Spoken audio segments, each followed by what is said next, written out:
الدوله الثيوقراطيه بشكل عام يعني الدوله الدينيه، الدوله اللي بيحكمها الناس اللي بيحكموا فيها من فوق، اللي هم طبقه الكهان او طبقه رجال الدين.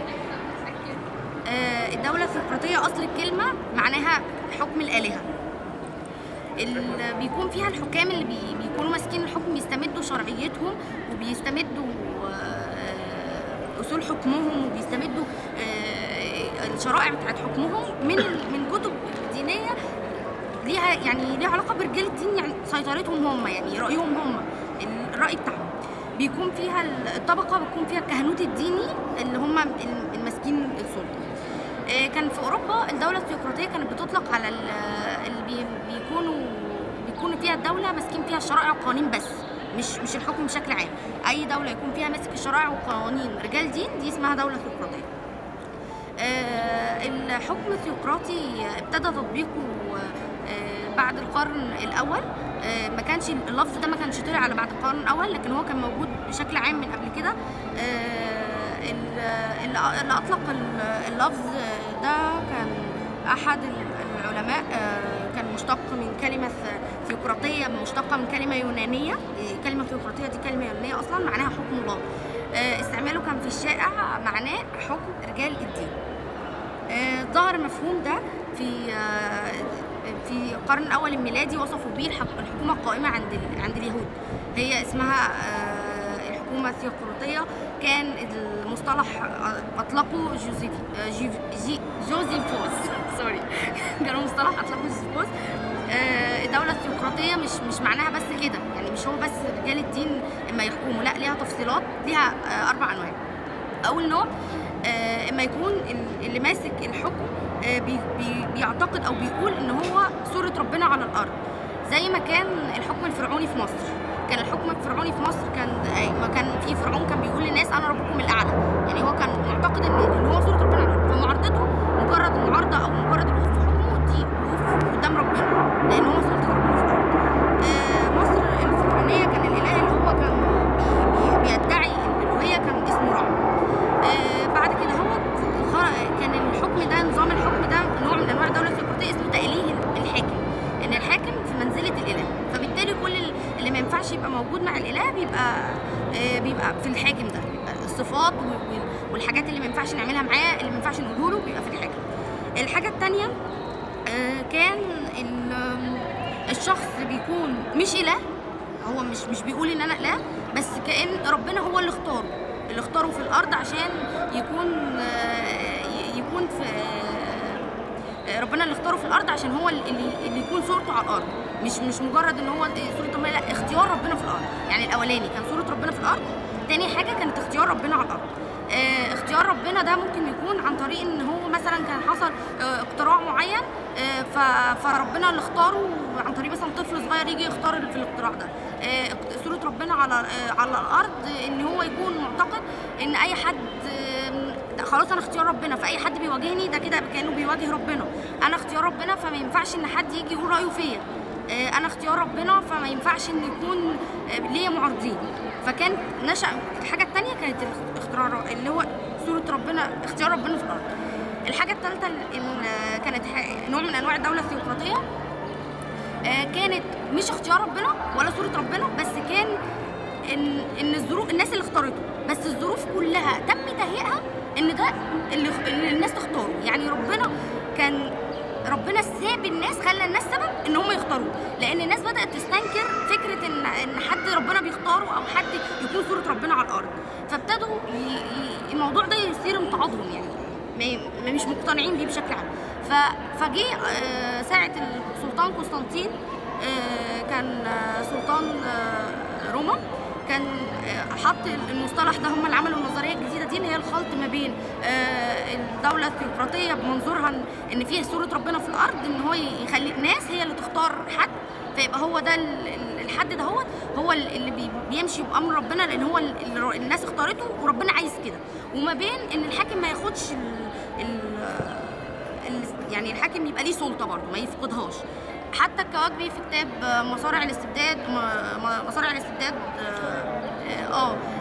كان قال فيها ان الاستبداد مربوط بشكل او باخر بالدين، لان المستبد لازم يكون ليه حد شيخ دين او رجل دين بشكل او باخر بيكون بيستمد الاستبداد منه، بيكون مديله صلاحيه الاستبداد دي عند الناس، مخدر كل الناس بشكل او باخر. فكان السلطان قسطنطين ادى للناس رجال الدين اللي تحتيه صلاحيه كبيره جدا عشان بيقدر الحاكم يمارس استبداده. فهو جمع ما بين الاثنين، ما بين ان هو مش صورة ربنا في الارض، وفي نفس الوقت ليه صلاحياته ان محدش بيقدر يحاسبه ومحدش بيقدر بيكلمه، ومفيش حد من حق الرعيه انها تتكلم معاه في حاجه. وخرج ساعتها السلطان قسطنطين بمرسوم اسمه مرسوم ميلان. مرسوم ميلان ده كان اتحددت فيه صلاحيه الكنيسه في كان مرسوم ميلان اتحددت فيه ان شكل العباده في الكنيسه، وتحددت فيه بعض الاشياء اللي خلت الانتشار المسيحيه انتشر ساعتها. يعني كان السلطان قسطنطين اصلا كان وثني، ما كانش مسيحي، وبعد كده اعتنق المسيحيه. فبعد اعتناقه المسيحيه ابتدت المسيحيه بالانتشار، وطلع مرسوم وطلع بعض القوانين اللي تديهم السلطه في ان هم يقدروا يبقى ليهم سلطه كبيره قوي في الدوله. هم اللي بيختاروا الرجال، هم اللي بيختاروا المستشارين، هم اللي بيختاروا حاجات كتير قوي. فكان ليهم سلطه بالشكل ده من خلال قسطنطين ان هو اعتنق المسيحيه. بعد كده عندنا نوع تاني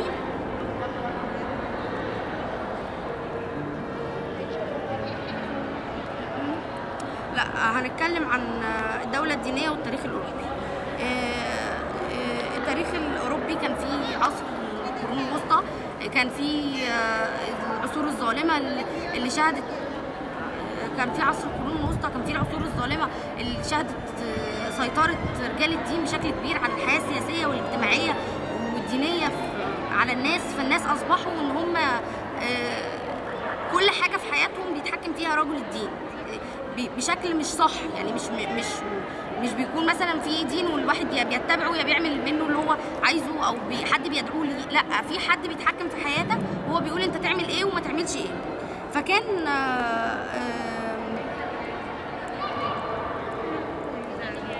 فكان ساعتها في اوروبا كان ظهر قوي ان الدوله الثيوقراطيه وظلمها. لما جه قال احد القساوسه ان انا اول ممثل لربنا على الارض، ان انا موجود فطاعتي واجبه، وان اي حد هيخالفني دي حاجه مش صح. وقال في احد المراسيم ان هو ابن الله انشا الكنيسه وجعل لها اول رئيس وهو انا. وبعد كده عندنا تاثير الكنيسه كان على 4 حاجات روحيا بالشكل الروحاني، وضعوا نفسهم واسطه ما بين الانسان وما بين ربنا. فكان في مثلا صكوك الغفران، كان في ان اي حد عشان يجي ربنا يغفر له لازم يكون يرجع للقسيس، وكان فيها استغلال الموضوع ده، ودي حاجات مفتكسه جديده مش حقيقيه، ما كانتش موجوده فعلا.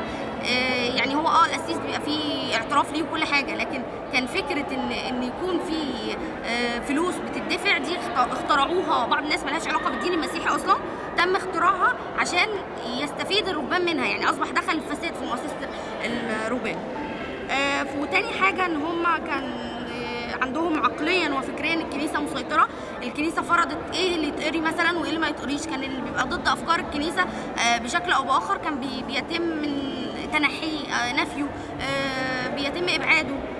كان المفروض ان هو يبقى فيه حتى يعني مفيش مشكله ان يبقى فيه حاجه ضد الكنيسه ان واحد يرد عليها او يتكلم فيها، لكن ما كانتش يتم تنحيها بشكل كبير ويتم كانها مش موجوده والتعامل معها بوحشيه. يعني ده كان بيحصل في العصور الوسطى وهنا هو في مصر. عشان الموضوع ده عشان ان انا اسيطر على الناس فكريا وعقليا لازم ان انا اخلي مفيش اي فرصه للعلم ان هو يبقى موجود. كان اي حد بيظهر علم جديد او يحاول يكتشف حاجه جديده او يحاول يخلي الناس تفكر، كانوا هم بيمنعوا حاجه زي كده وكانوا بيوقفوه. لان كان كل ما حد هيبتدي يفكر كل ما هيبتدي سلطتهم هتتسحب منهم. يعني كان الشخص اللي هو بيفكر بيبتدي اول حاجه يفكر فيها يعرف ان هم ما ينفعش السلطه دي تبقى موجوده.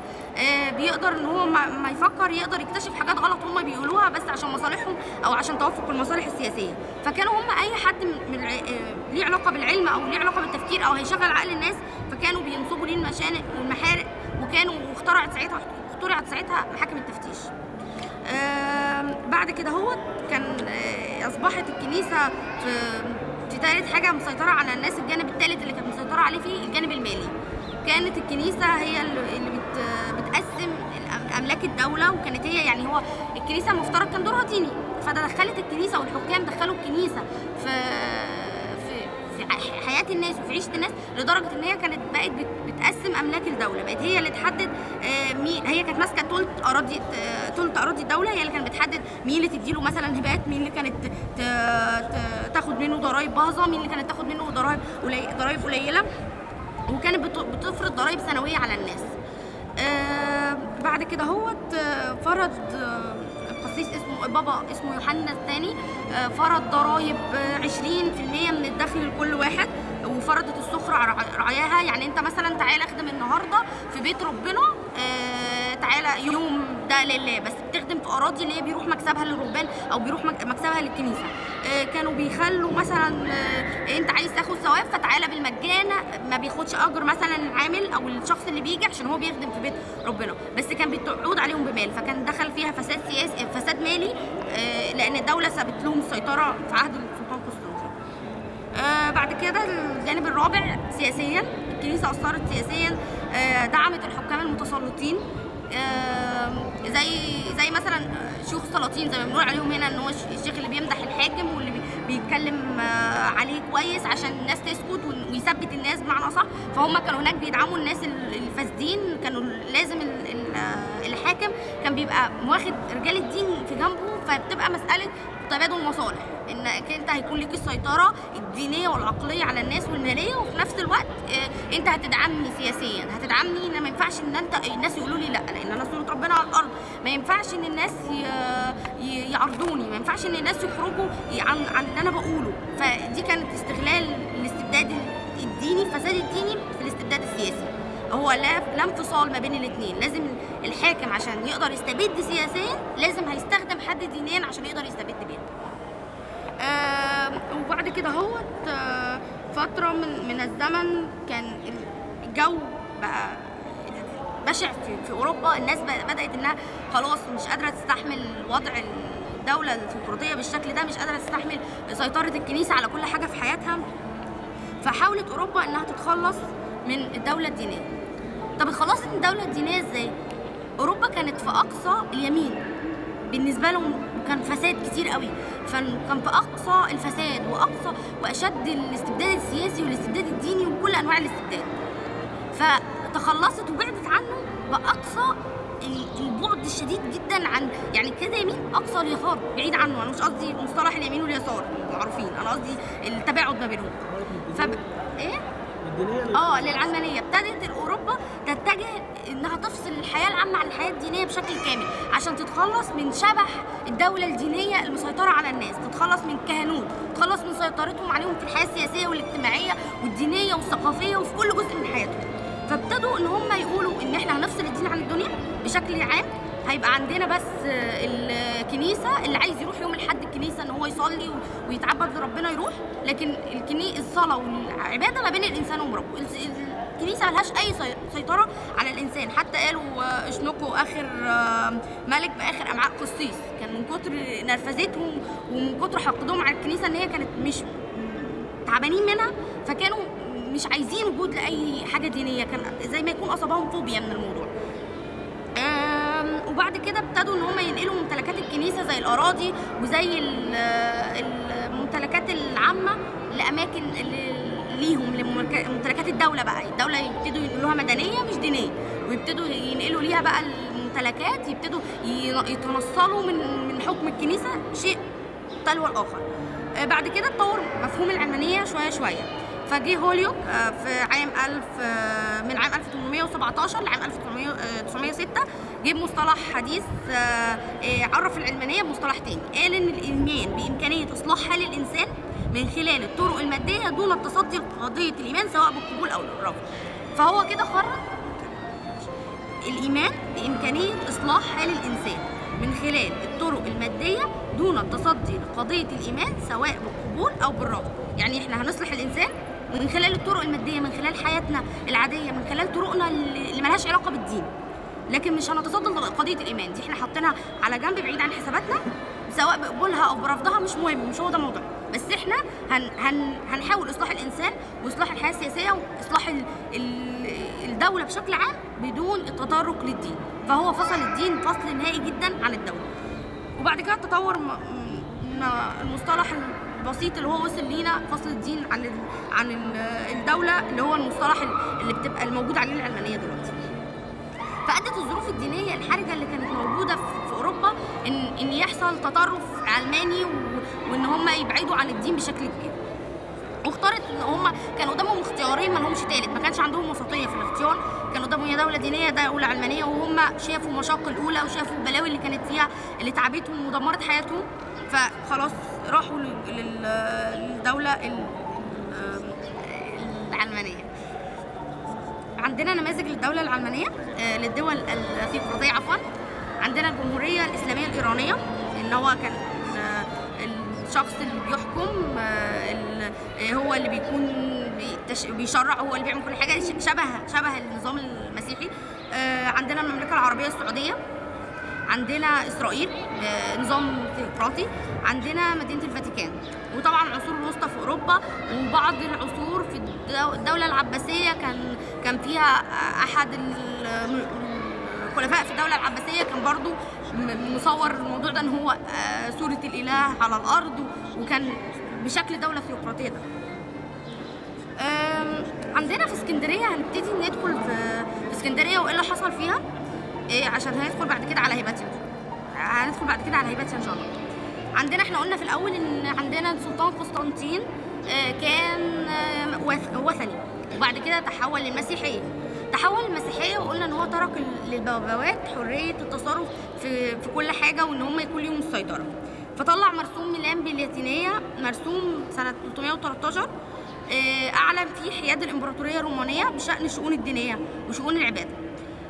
كانت الاول الامبراطوريه ايام ما كان وثني كانت بتحدد للمسيحيين حاجات معينه يعملوها وحاجات معينه ما يعملوهاش، كانت بتحدد ليهم في دور العباده، كانت بتحدد ليهم حاجات كتير قوي، ما كانوا مضطهدين بشكل كبير. لكن بعد كده هوت اما طلع المرسوم ده حيد المؤسسه الرومانيه، الامبراطوريه الرومانيه، من الشؤون الداخليه بتاعه العباده. فبقى هم خلاص يعني خلى بينهم وبين الناس، خلاهم هم ينزلوا بقى يشتغلوا البلد بتاعتهم. فابتدى الموضوع بعد مرسوم ميلان انتشرت المسيحيه بشكل كبير جدا، ومع انتشارها والسلطه ما وقعت في ايد البابوات وفي ايد رجال الدين المسيحيين، بدا الموضوع فيه اضطهاد للوثنيين واليهود. في وقت من الاوقات كانت اليهود كانوا دخلوا عليهم بطوب، بعد احد القساوسه صرح لهم بكده عشان عملوا معاهم موقف مره، فدخلوا بطوب وقعدوا يرموا على اليهود وخرجوهم بره البلد. فكان الموضوع كان اصابهم نشوه السلطه.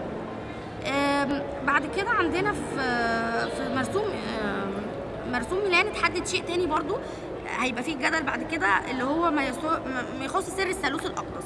كان في اختلاف ما بين الكنيسه القبطيه وما بين واحد اسمه اريوس ده. هو كان بيقول ان ربنا اللي هو المفترض ان هو المسيح المفترض ان هو انسان، بس ربنا حط فيه ربنا حط فيه الروح بتاعته، ربنا حط في الروح بتاعته وهو انسان وولد من امراه وبشكل عادي جدا ما بيقولش عليه اله.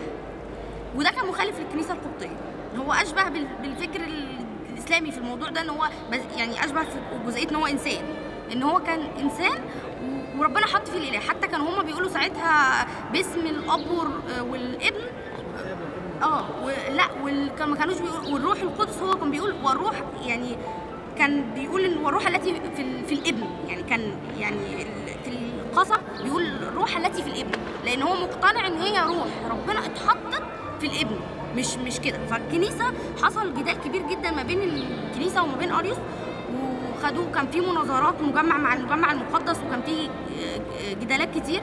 ادى بعد كده الموضوع ان هم خرجوا في المرسوم ان هو حددوا شكل العقيده، وان هو الشكل اللي كانت ماشيه عليه الكنيسه القبطيه ان هو اله، واقروا الشكل الناسوتي للمسيح، واقروا ان كلام اريوس غلط. فبعد كده هو اريوس تم يعني بعده عن الكنيسه وبعدوه عن الكنيسه وطرفوه نفوا اريوس. وبعد كده تم قتل اريوس بالسم اتحط الاريوس في الشراب سم، فحتى شربوا لغايه ما امعائه خرجت بره.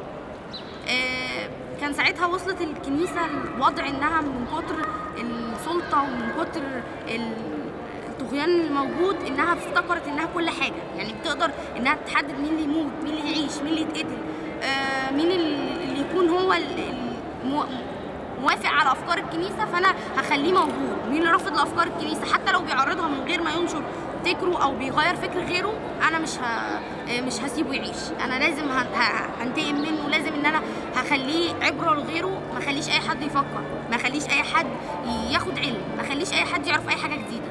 فانا حصرت كل حاجه عليا انا ككنيسه. اريوس كان مع اختلافنا او اتفاقنا، يعني الباباوات ردوا على الموضوع اريوس ان هو كان مهرطق اصلا وفاسد، يعني الباباوات في العصر الحالي كان البابا بشوي تقريبا رد على كان عزازيل لما اتنشرت وقال فيها على جزئيه اريوس، رد البابا بشوي ان هو اصلا كان الراجل ده مهرطق وكان فاسد وكان بيدعو الناس لحاجات مش مظبوطه في العقيده وافسد عقيده ناس، فكان لازم يتعمل فيه كده. عندنا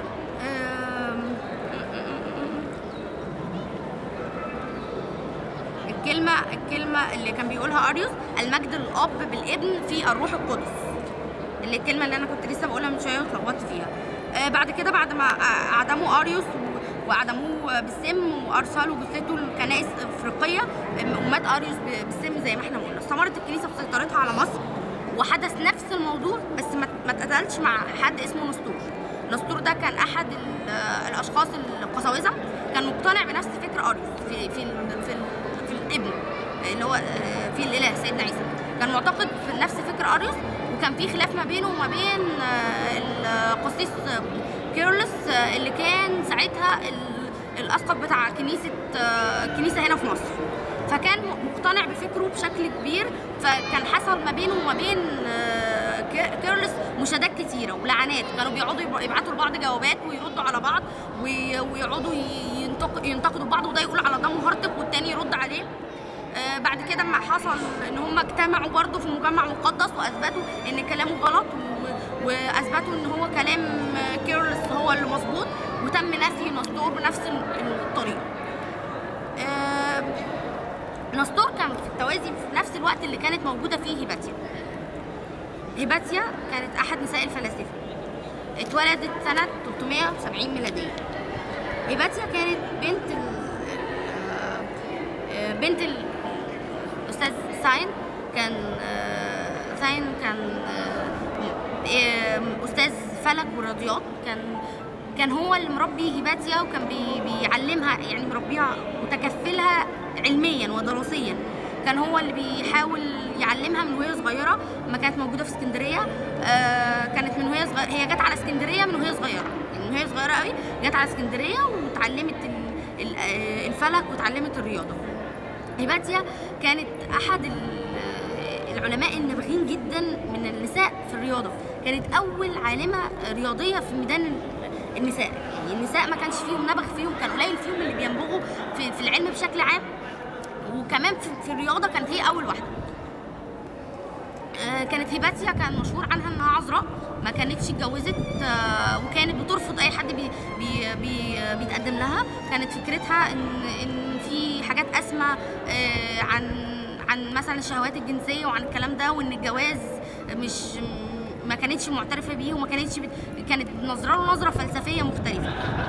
ابتدت هيباتيا انها تدرس في مكتبه الاسكندريه مع بابا هو اللي كان ماسكها والمتحف. ابتدت انها تعلم الناس الفلسفه، مين انا جيت منين، ربنا خلقني ليه، طب ربنا وجوده كان ازاي، طب ربنا فين. ابتدت تسال اسئله فلسفيه، وكان مشهور عن هيباتيا انها مش وثنيه ولا مسيحيه ولا يهوديه، كانت بلا ديانه، ما كانش حد عارف لها ديانه، لانها كان مشهور عنها انها ملحده.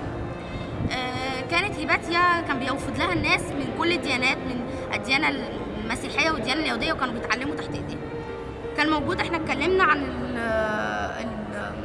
القسيس كريلس، الاسقف كريلس، واتكلمنا عنه وقلنا ان هو كان موجود في العصر اللي كانت موجوده فيه هيباتيا. الاسقف كريلس كان بيشيع ما بين الناس عن طريق الناس، ده كلام اتقال يعني في اختلاف فيه. يعني كريلس نفسه في 3 نظريات في رأيه. في ناس قالوا ان كريلس ما كانش بيحرض، وكان حد الرعايا الناس اللي موجودين تحته من القساوسه ومن من الرهبان هم اللي كانوا بيحرضوا على هيباتيا وكانوا بيتكلموا عنها، هو ما كانش بيتكلم. ده رأي الكنيسه المصريه دلوقتي. رأي تاني ورأي مؤرخين منهم السيسي ومنهم حسين فوزي قال ان القسيس كيرلس كان بيحرض على قتل هيباتيا، وهو اللي حرض على قتلها بخطبه كبيره جدا، وبعدها الناس خرجت وقتلت هيباتيا. الحاجه الثالثه كان الراي اللي هو بيقول ان هو ما كانش محرض ولا كان كويس، بس هو كان بيقول خطب بشكل تنبيطي فخلت الناس حمستها انها تروح تقتله، مش ملهاش علاقه، هو ما كانش ليه علاقه، هو كان بيتكلم عن الفساد العام اللي هي كانت بتعمله. احنا قلنا نرجع تاني لجزئيه هيباتيا، احنا قلنا فيها ان هي كانت عذراء، كانت جميله جدا، كان الناس بتجيلها من كل حته، كانت القاعه بتاعتها كانت مكتظه بالاثرياء، حتى كان اشتهر عن احد تلاميذها ان هو كان وثني واتدرب تحت ايديها وخد الفلسفه، وبعد كده بقى تمسح بقى مسيحي وبقى قسيس، فحتى كانوا بيسموه الفيلسوف القسيس. فكانت هيباتيا بتعلم الناس كلها، وكانت مشهوره بتسامحها مع الاديان بشكل عام. وروي عنها في احد الروايات ان احد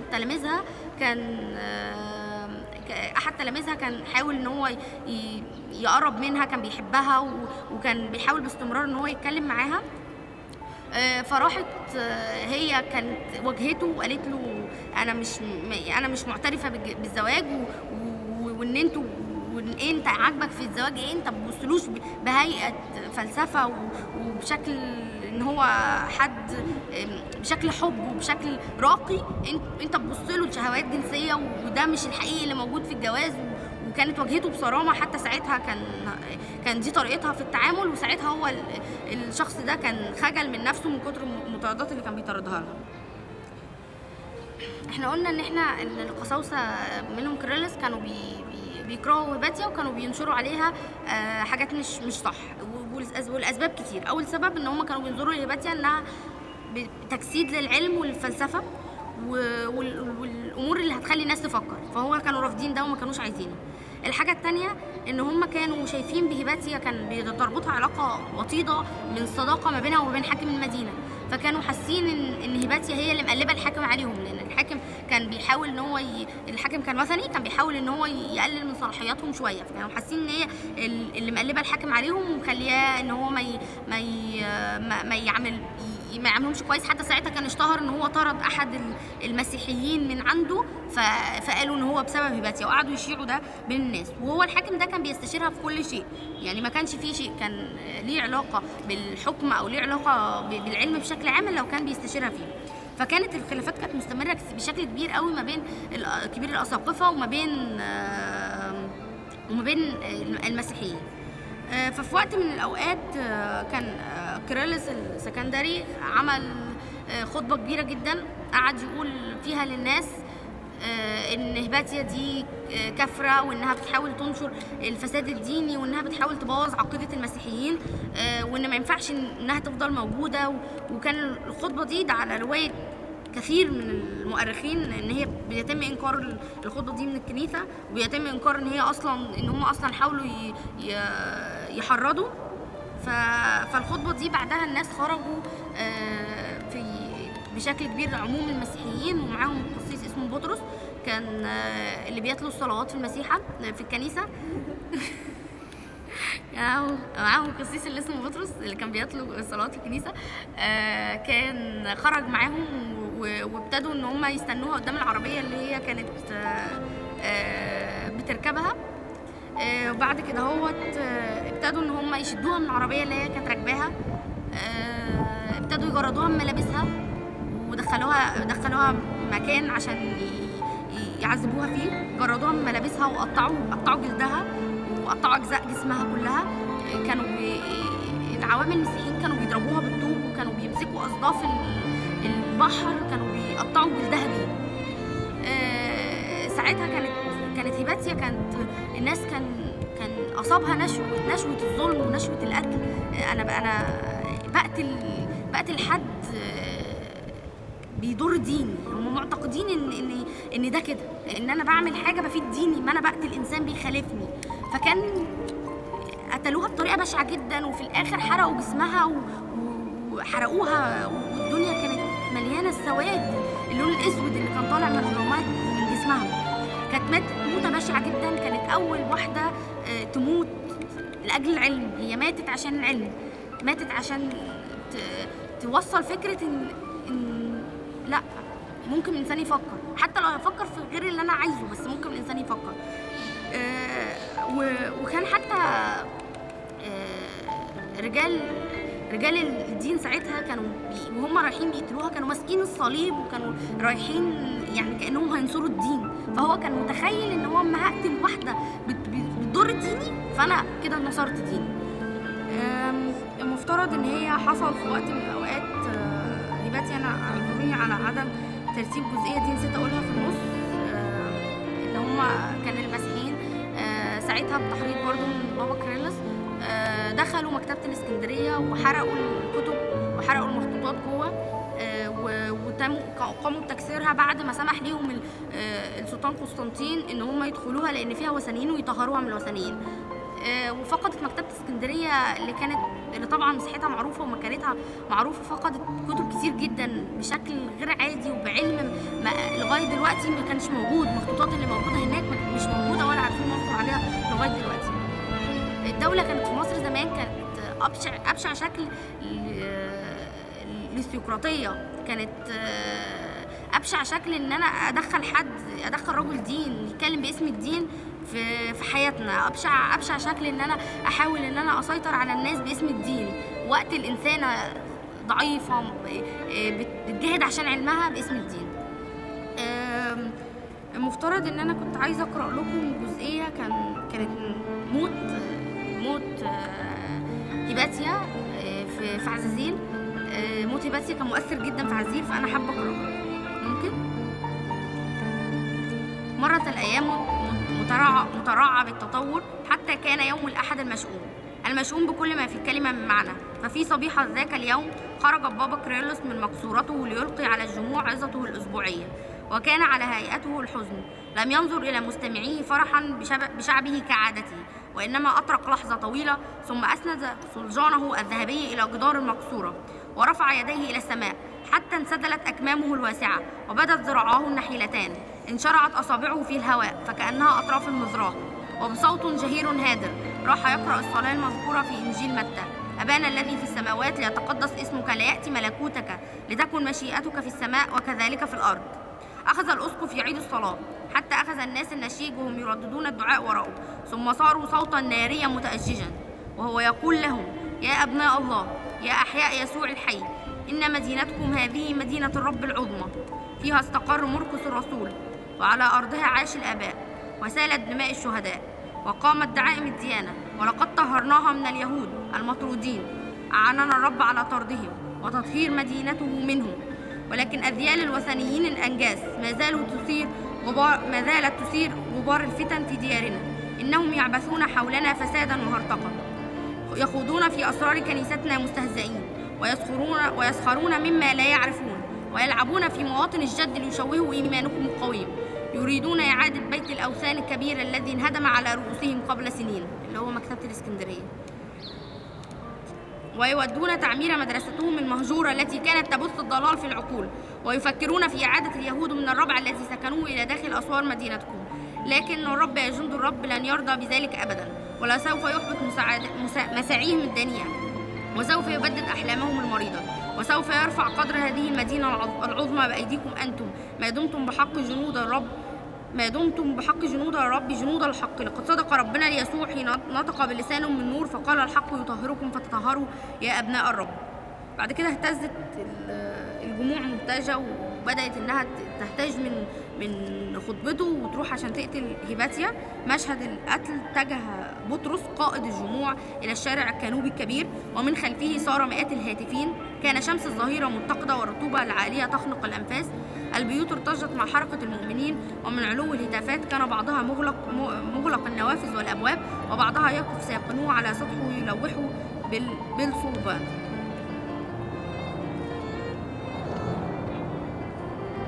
الشمس الظهيرة حم شعاعها وازدادت رطوبة الهواء حتى ثقلت على أنفاس اللهاسة وراء الجماعة الهاتفة الباقية وراء بطرس القارئ.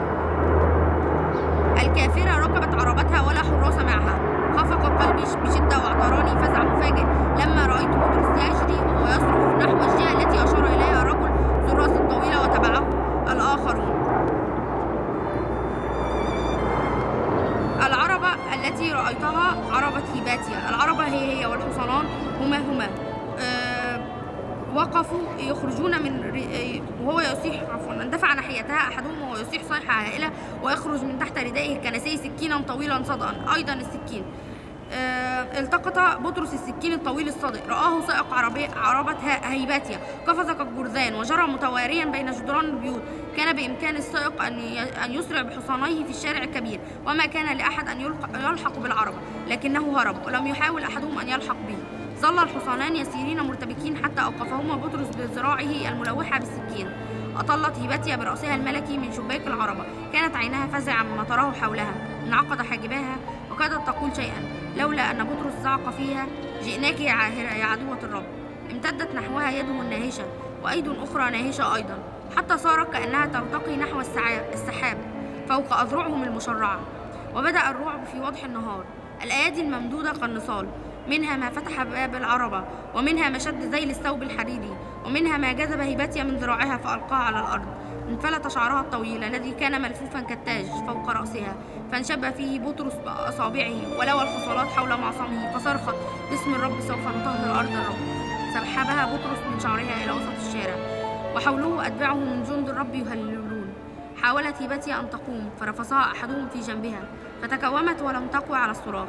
عادها بطرس إلى تمددها على الأرض بجذبة قوية من يده الممسكة بشعرها الطويل. الجذبة القوية انتزعت خصلات من شعرها فرماها، نفضها من يده، دس السكين في الزنار الملفوف حول وسطه. أمسك شعرها بكلتا قبضتيه وسحبها خلفه، ومن خلفه أخذ جند الرب يهتفون هتافا ويهللون له وهو يجر ذبيحته. هيباتيا كانت حد من الناس اللي أثرت بموتها في إنها كانت شهيدة علم، فعلق قيمة العلم وعلق قيمة المرأة. أنا من الناس اللي بتأثر فيها قصتها بشكل كبير. هيباتيا أنا بقراها على طول بعيط. الموضوع كان بشع يعني. أنا كنت بس بقراه عشان بحاول أوصل لكم المشاعر بتاعت اللي حصل يعني، والقصة كان حصل فيها إيه.